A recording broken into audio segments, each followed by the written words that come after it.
sila onnee dhugaan miti harka rabbii yaala.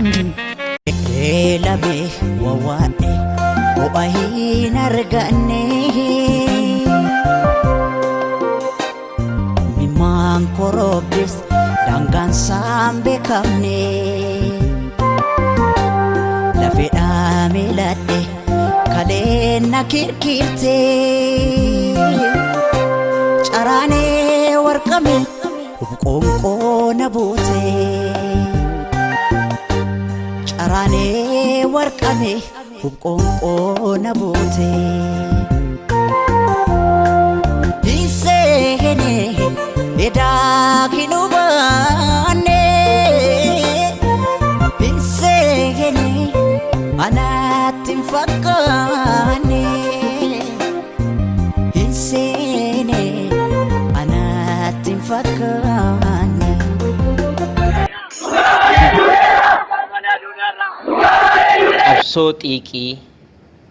Qabsoo xiiqii yaa ijoollee banneen rakaa gurrabbaa ganneen rakaa haccee koo jirtu jettee itti buuftee bakakkaa. Ijoolleen Oromoo jirtu, ijoolleen Tuulamaa jirtu, ijoolleen Maccaa jirtu, ijoolleen Booranaa jirtu.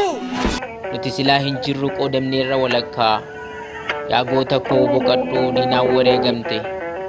Qaamni nu naafatee osoo jirru duunee xiiqitti nu gatte. Qomni nu cabee onneen nu uratte. Garaachi gubatee sammuun nu weerarte. Badi badinaan jettu meeka'ee qajeelure ani maalan geeraraa tanoo yaada yeelala dhiirri geerareen quufne hidhaa qaallitti jira dhiirri geerareen quufne hidhaa qiliinxoo jira. Dhiirri geerareen quufne hidhaa karchallee jira karchallee amboo jira. Nuni dhan jechuufi miti.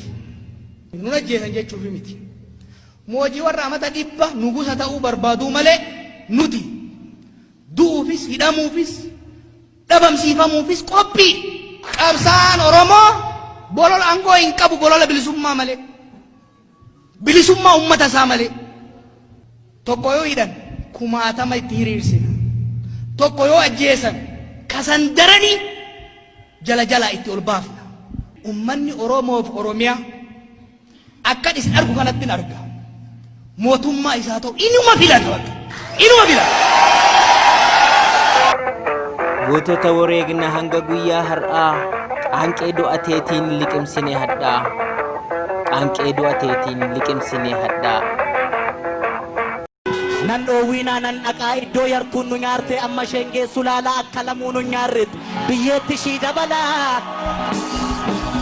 Yajoollee biyya kooti,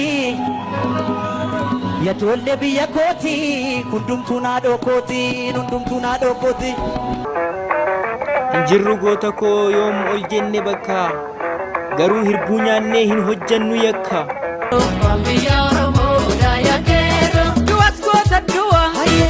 Safal macha, kota ka Oromon, jaba galcha, in Sudan Nedina, Nasser Kumaduan, Igna Palo Laus, Kumapa Ilma, Angela Ke.